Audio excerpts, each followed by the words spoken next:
अस्सलाम वालेकुम स्टूडेंट्स। आज के इस वीडियो लेक्चर में हम डिस्कशन करेंगे class 9 biology unit 7 bioenergetics का एक topic role of chlorophyll and sunlight in photosynthesis.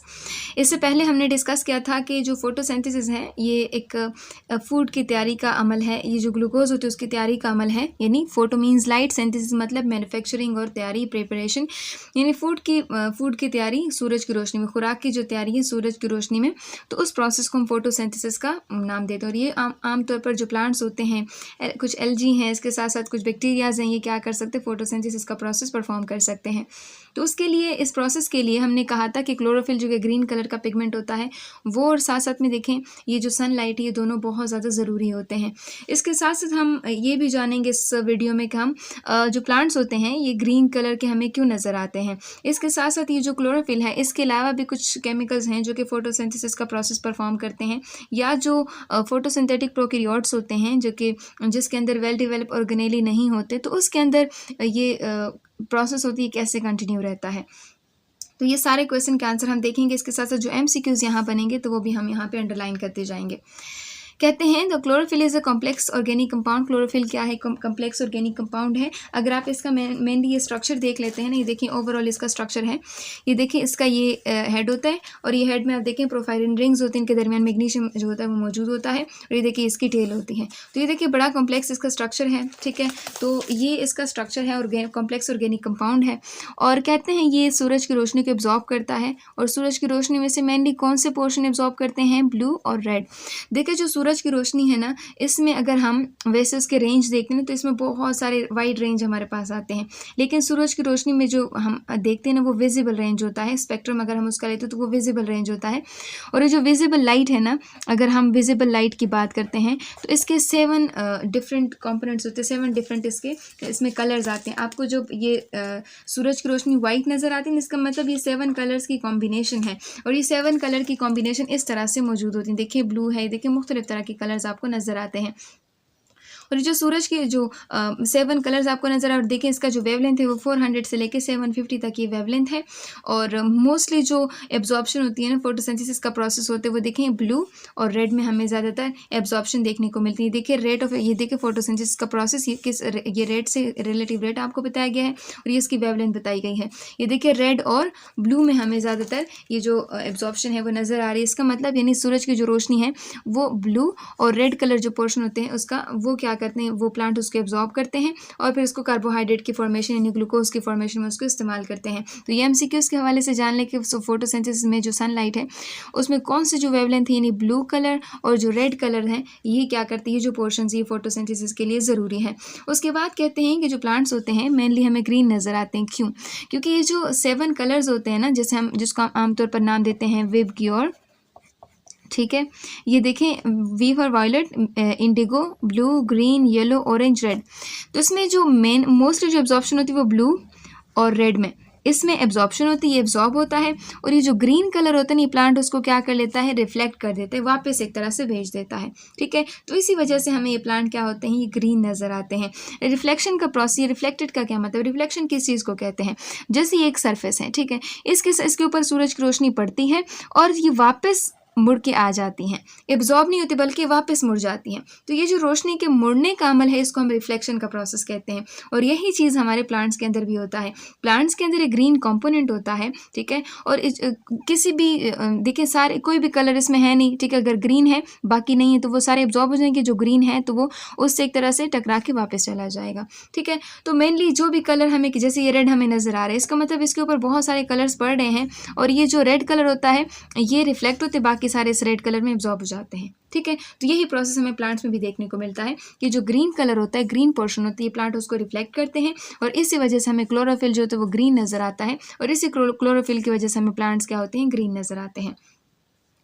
जब कहते हैं द क्लोरोफिल एब्जॉर्ब लाइट, यानी क्लोरोफिल जब रेड और ब्लू के जो वेवलेंथ होते हैं उसको एब्जॉर्ब कर लेता है, तो उसके अंदर जो इलेक्ट्रॉन्स होते हैं ना वो एक्साइट हो जाते हैं, वो हायर स्टेट में एक तरह से चले जाते हैं, उसकी एक्साइटेशन होती है।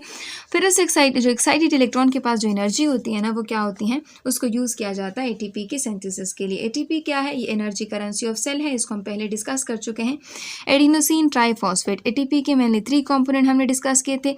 एक था नाइट्रोजनियस बेस, दूसरा था जो राइबोज शुगर, और तीसरा इसके उसके पास जो फॉस्फेट ग्रुप्स, ये 3 कंपोनेंट्स हमने इसके डिस्कस किए थे। और ये जो मेनली एनर्जी होती है कहाँ पे स्टोर होती है, जो फॉस्फेट के बीच में जो बॉन्ड्स होते हैं उनके दरमियान एनर्जी स्टोर होती है। तो ये चीज़ हमने देखी थी। अब ये जो कहते हैं प्लांट्स और एल्गी होते हैं, इसके अंदर तो क्लोरोफिल मौजूद होते हैं क्लोरोप्लास्ट के अंदर, ठीक है। तो जो क्लोरोप्लास्ट के अंदर मौजूद है तो वो तो इस प्रोसेस को आराम से परफॉर्म कर लेंगे। लेकिन जो फोटोसिंथेटिक प्रोकैरियोट्स होते हैं, जो प्रोकैरियोट्स हैं कि जिनके अंदर वेल डेवलप ऑर्गेनेलीज नहीं है, वेल डेवलप जो क्लोरोप्लास्ट जो प्लास्टिड्स हैं उसके अंदर मौजूद नहीं है, तो क्या होते हैं उसके पास ये जो फोटोसिंथेटिक पिगमेंट्स होते हैं उसके लिए ज़रूरी वो कहाँ पे प्रेजेंट होते हैं, उसके सेल मेम्ब्रेन के अंदर मौजूद होते हैं, ठीक है। तो ओवरऑल ये आपको क्लोरोप्लास्ट का स्ट्रक्चर आपको बताया गया है। हमने कहा था कि क्लोरोप्लास्ट प्लास्टिड की एक टाइप है और इसमें चलिए इसको देख लेते हैं। यहाँ पर पिछले चैप्टर नंबर 4 में हमने इसको डिस्कस भी किया था। हमने इसमें देखा था कि जो क्लोरोप्लास्ट है ये डबल मेम्ब्रेन बाउंडेड ऑर्गेनेली है और डबल मेम्ब्रेन बाउंडेड ऑर्गेनेली में अब जो आउटर मेम्ब्रेन होती है स्मूथ होती है और जो इनर मेम्ब्रेन होती है इसकी ये जो एक थैलेनुमा स्ट्रक्चर्स में ये बन जाती है। देखिए इनर मेम्ब्रेन जो थी थैलेनुमा स्ट्रक्चर बना लेते हैं जिसको हम थाइलाकॉइड कहते हैं। और ये जो थैले होते हैं एक दूसरे के ऊपर जैसे आप सिक्के एक दूसरे के ऊपर रख लेते हैं ना, बिल्कुल ऐसे ही ये जो थाइलाकॉइड के जो सेक्स होते हैं एक दूसरे के ऊपर आ जाते हैं और उसको हम ग्रेनम का नाम देते हैं। अगर प्लूरल हम इसका देखेंगे ना तो वो ग्रेना है, ठीक है। और इस थाइलाकॉइड के अंदर ये जो सेक्स आपके यहाँ बने हुए हैं तो इसके अंदर क्या होता है, क्लोरोफिल मौजूद होता है। और यही क्लोरोफिल किस चीज़ के लिए किस चीज़ में हेल्प करता है, फोटोसिंथेसिस में हेल्प करता है, ठीक है। ये प्लांट्स के अंदर हम देखते हैं। अब कहते हैं देखिए इसका ओवरऑल आपको स्ट्रक्चर बताया गया है। अब अगर प्लांट्स के पास जो प्रोकैरियोट्स हैं उसके पास ये क्लोरोप्लास्ट नहीं है तब क्या होगा। क्लोरोप्लास्ट के अंदर क्लोरोफिल होता है, ग्रीन कलर का पिगमेंट होता है। तो अगर क्लोरोप्लास्ट नहीं है तो फिर क्या होगा, कहते हैं they do have unstacked photosynthetic membrane. उनके पास फोटोसिंथेटिक मेम्ब्रेन्स होती है, स्पेशलाइज्ड मेम्ब्रेन्स होती हैं जो कि थाइलाकॉइड मेम्ब्रेन के तौर पे काम करती हैं। उसके पास जो है क्लोरोफिल उसके साथ अटैच होता है और यही क्लोरोफिल फिर क्या करता है उसके जो एनर्जी कैप्चरिंग प्रोसेस में उनकी हेल्प करता है, ठीक है। अब यहाँ पे कहते हैं कि जो क्लोरोफिल होता है हमने कहा ना ये ब्लू और रेड कलर को एब्जॉर्ब करते हैं, तो बिल्कुल ये उनके लिए फिर जो एनर्जी कैप्चरिंग प्रोसेस में उनकी हेल्प करेगा।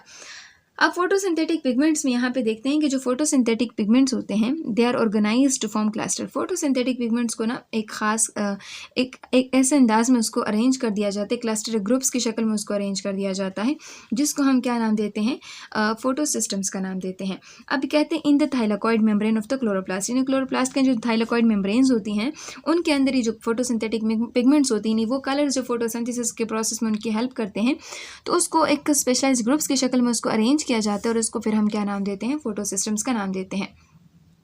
अब क्लोरोफिल जो होता है ये 2 तरह का होता है, एक को क्लोरोफिल ए कहते हैं, दूसरे को क्लोरोफिल बी कहते हैं, ठीक है। क्लोरोफिल ए जो होती है मेन फोटोसिंथेटिक पिगमेंट होता है, मेनली जो फोटोसिंथेसिस का प्रोसेस परफॉर्म होता है वो किस चीज़ के जरिए होता है, क्लोरोफिल ए के जरिए होता है।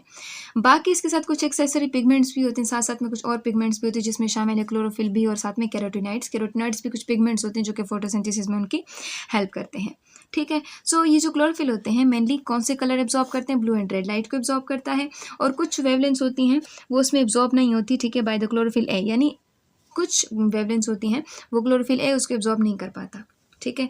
And are very effectively absorb by the pigments and vice versa. वो कलर्स जो क्लोरोफिल ए उसको एब्जॉर्ब नहीं करता वो कौन एब्जॉर्ब कर लेता है, जो उसके साथ एक्सेसरी पिगमेंट्स हो जो उसके साथ बाकी कलर्स होते हैं वो उसके लिए उसको एब्जॉर्ब करते हैं, ठीक है।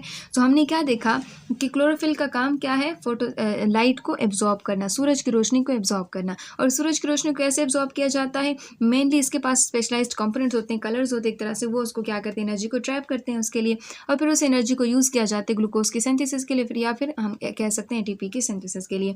हमने क्या कहा कि जो यूकेरियोट्स होते हैं प्लांट सेल वगैरह उसके पास तो ये क्लोरोफिल मौजूद होता है, उनके पास तो चूँकि वेल डेवलप और मेम्ब्रेन बाउंडेड ऑर्गेनेली है जिसको हम क्लोरोप्लास्ट कहते हैं। लेकिन जो प्रोकैरियोट्स होते हैं उसके पास तो स्पेशलाइज्ड मेम्ब्रेन बाउंडेड ऑर्गेनेली नहीं है, तो वो क्या करते हैं उसके पास मेम्ब्रेन्स होती हैं, फोटोसिंथेटिक मेम्ब्रेन्स होती है जिसके पास क्लोरोफिल मौजूद होता है और वो उसके जरिए क्या करते हैं, फोटोसिंथेसिस का प्रोसेस परफॉर्म करते हैं। और कहते हैं बहुत सारे पिगमेंट्स जो होते हैं एक साथ एक जगह के ऊपर इकट्ठी होती है जिसको हम फोटोसिस्टम्स कहते हैं। मेनली जो फोटोसिंथेसिस के लिए इन्वॉल्व जो क्लोरोफिल होता है वो कौन सा, क्लोरोफिल ए इसके लिए ज़रूरी होता है। ये जो क्लोरोफिल होते हैं क्या करते हैं, ब्लू और रेड कलर को एब्जॉर्ब करते हैं और वो कलर्स जो क्लोरोफिल ए उसको एब्जॉर्ब नहीं कर पाता फिर उसको उसके आसपास और भी कलर्स होते हैं जिनको हम कैरोटीनाइड्स या फिर क्लोरोफिल बी कहते हैं वो उसको एब्जॉर्ब कर लेते हैं और फिर इस रोशनी को एब्जॉर्ब किया जाता है। फिर उसको जो ग्लूकोज होते हैं उसके अंदर जो बॉन्ड्स उनके अंदर उसको स्टोर किया जाता है। स्टोर करने के बाद उसको फिर आगे जाके जो ह्यूमंस होते हैं या फिर ऑर्गेनिजम्स होते हैं उसको फिर अपने फ़ायदे के लिए उसको क्या करते हैं, इस्तेमाल करते हैं।